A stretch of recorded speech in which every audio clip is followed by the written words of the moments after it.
Gamification in online higher education. A story, a case, and a lesson. Let me tell you a short story. A long time ago, a not so young professional is very much engaged as a full-fledged teacher in higher education for almost 10 years, meanwhile engaging in one activity that every warm-blooded 30-ish-year-old male engages in: online games.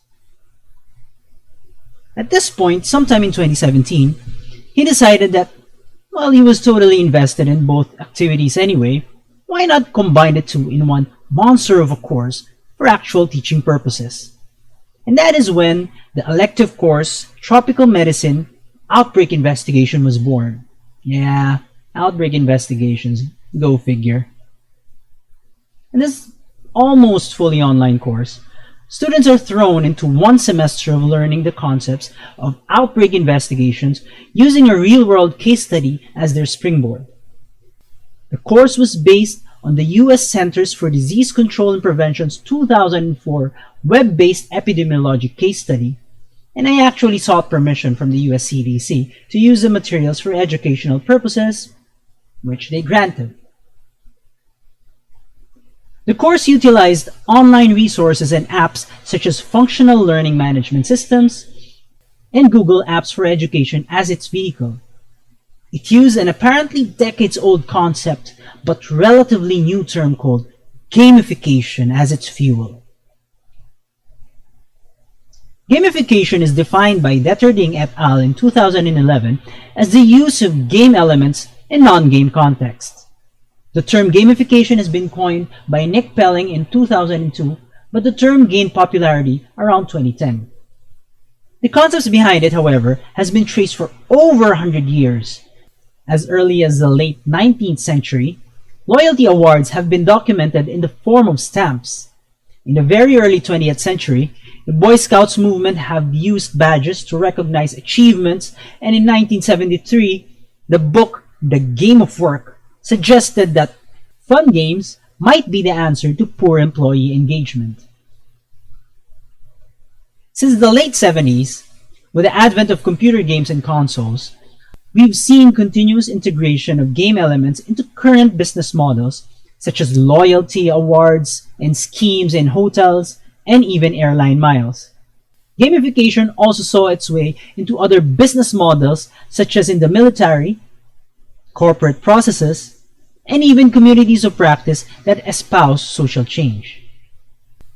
Imagine you are doing a search on your favorite scholarly search engine for the terms gamification in higher education. What do you think you will encounter in terms of content? Think about it for a few seconds. When you do your search using these parameters, some of the most common themes that you will come across would include electronic games, educational mobile applications, and simulations.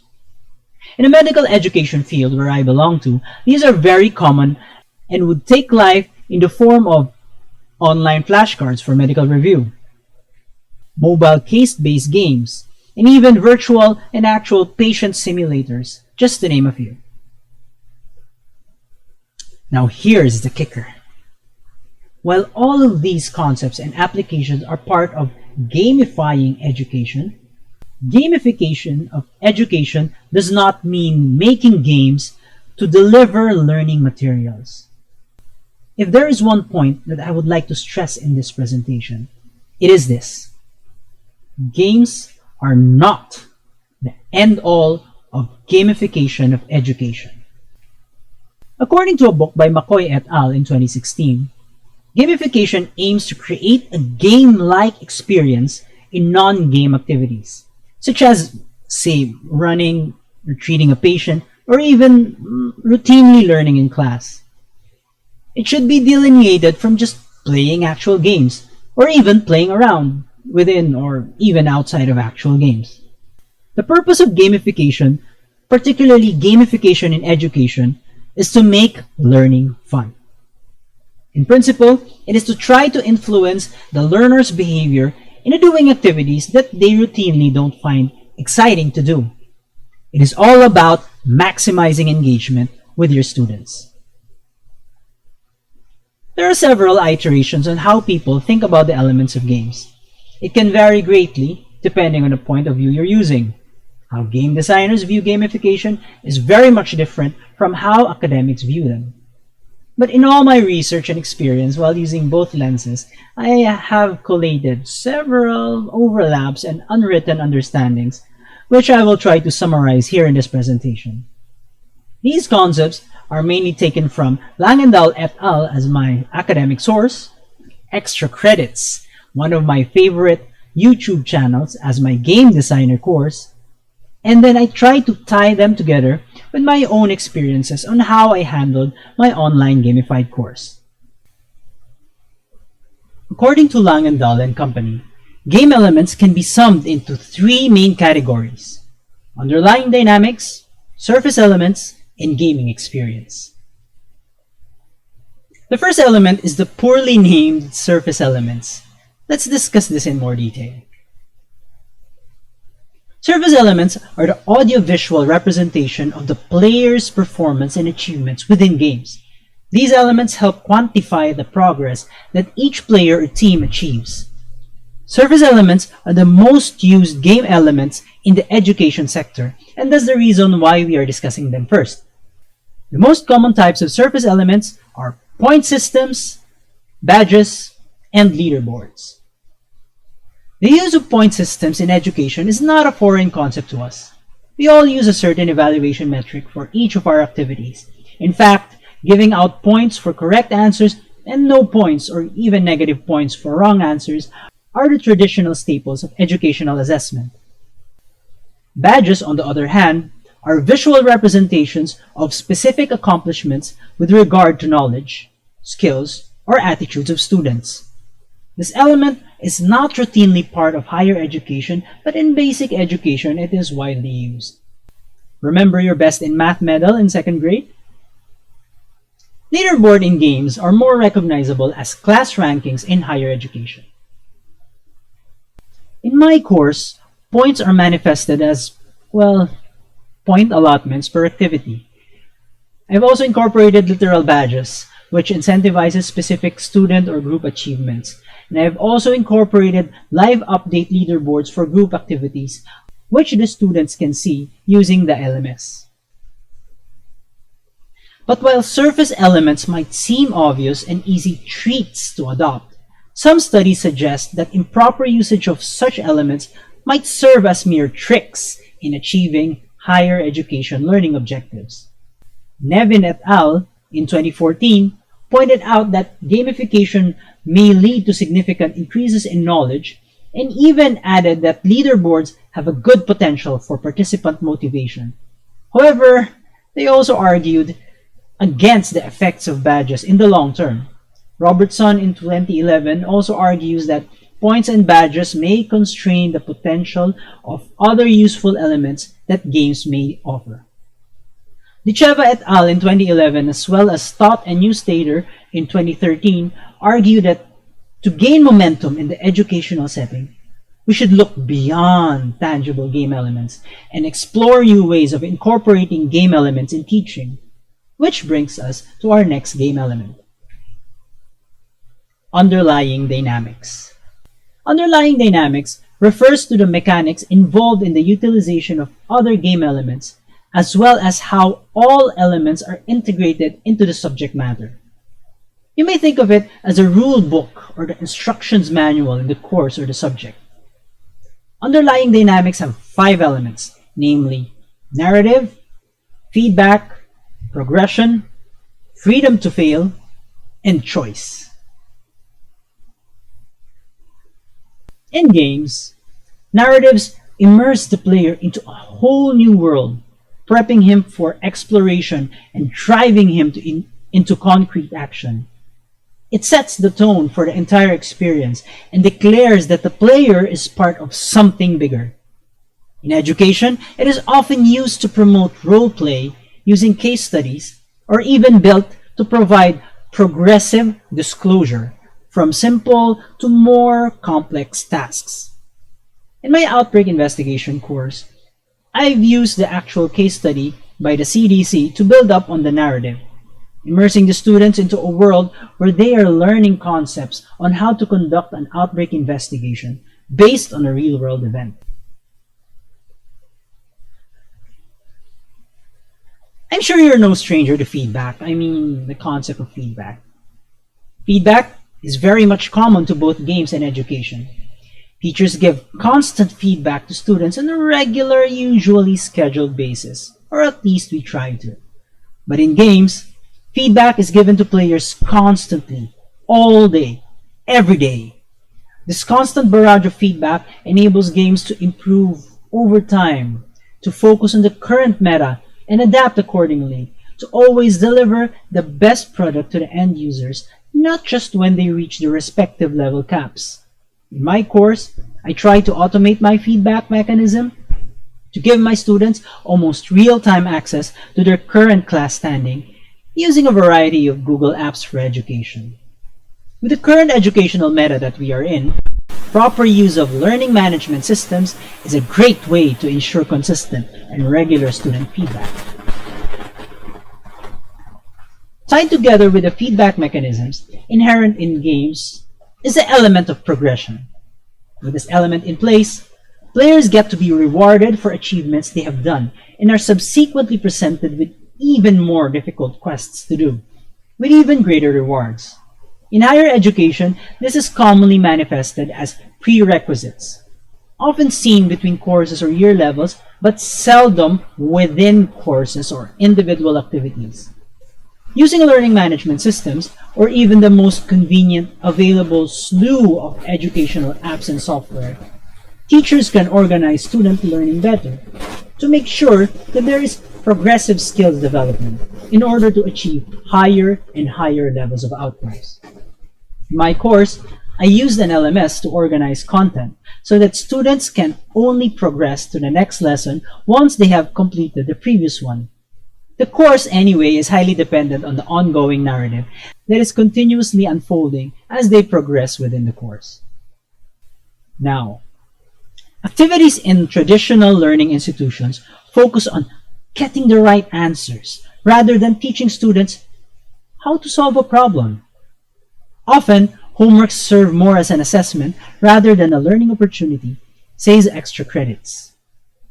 Freedom to fail refers to the ability of the learner to try multiple solutions without the fear of game over just by making a single and usually stupid mistake. In the academic world, this translates to intentional do-overs, particularly in formative assessments such as short quizzes or even oral or written discussions.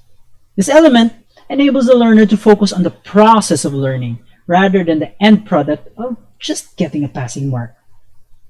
In my course, students were allowed to resubmit assignments according to certain parameters that were concretized right at the start. The idea of a learner to determine his or her own style and pace of learning is a concept of choice. Multiple choices can open up various routes to learn, but still achieve intended learning outcomes. As Langendahl et al. Would say, the concept of choice can be as simple as providing optional activities or by enabling different methods of learning, such as submitting a written report versus active recitation in class, and this enables the shy student to improve his or her grade by rather creating a fantastic written report, of course, as long as the same learning objectives are met. But mere choice, I strongly believe, is not enough. I want to expound on this element more by trying to rename it from choice to agency. Let me quote extra credits to define what agency is. Agency is a conversation that people's choices mattered, that the outcome is not pre-written, that what they did now affected who they'd get to be. This sense of choice, rather of agency, is a very powerful motivational tool for students that they can bring into real life. This sense of personal and societal consequences and responsibility is greatly exemplified in games, as one can quickly see the immediate outcomes of their actions without waiting for, say, the next release of exam grades. In the real world, Connecting all these cause and effect dots can sometimes seem arduous and even impossible, but in games, this principle is embedded within the game dynamics. When you couple this with the elements of feedback and freedom to fail, students can learn that potential consequences can be variable, and minor changes in their study habits and attitudes can spell the difference between failure and success. So far, we've discussed the tangible elements of games that can be used in the educational setting.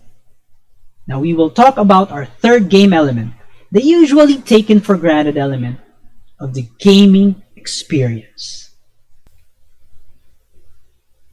Langendahl et al. Describes gaming experience as the game-like experiences people encounter in non-game activities. These involve concepts of challenges, competition, and overall enjoyment. In my course, challenges appear as individual quizzes or even group assignments. Yeah, not too imaginative, I know.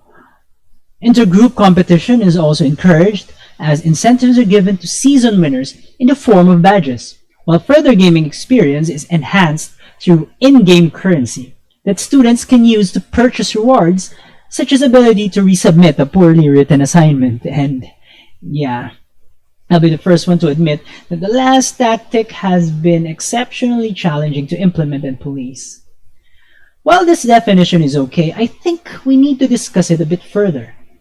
In my opinion, this game element is the most abstract concept in our list and is the most difficult to define, much more to explore. Well, let's try anyway. Game and game elements have the potential to change the educational system.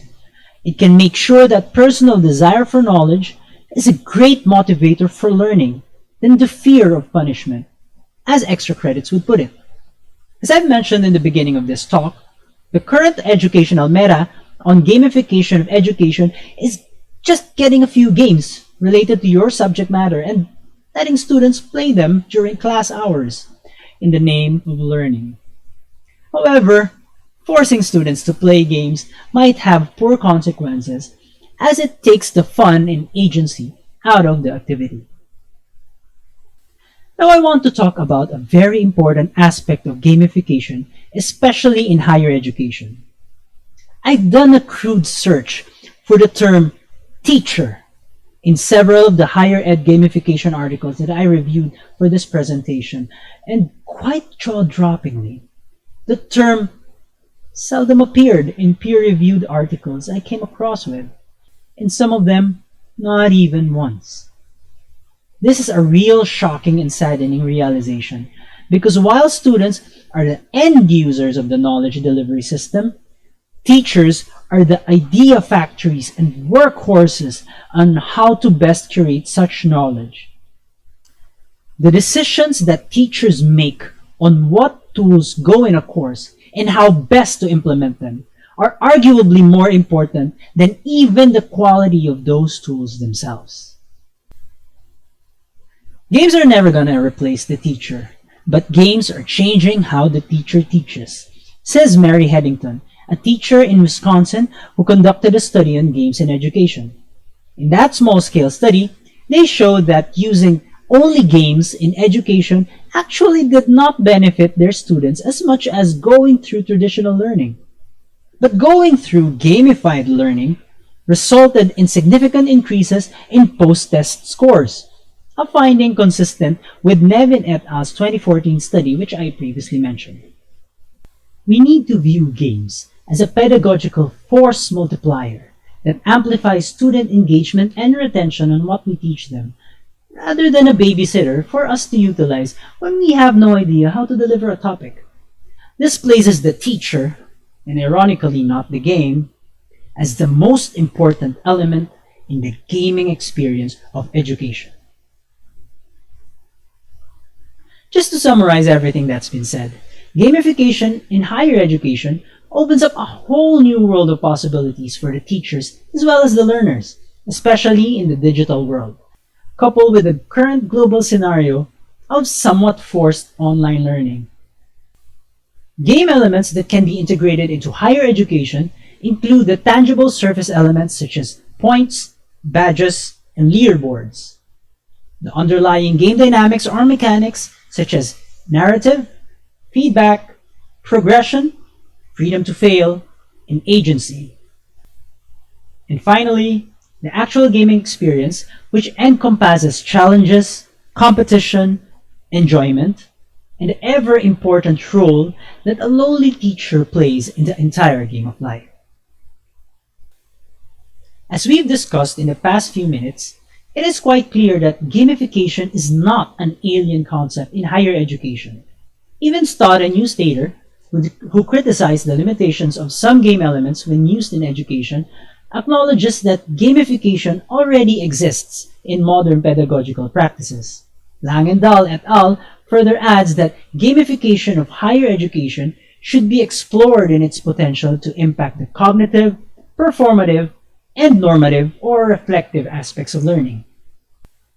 Acknowledging the mere existence of such game elements, better yet, understanding the effects of such elements in higher education, hopefully will enable teachers and even students to better improve on and appreciate the entire learning experience. That ends this presentation. I hope you learned something. Thanks for watching.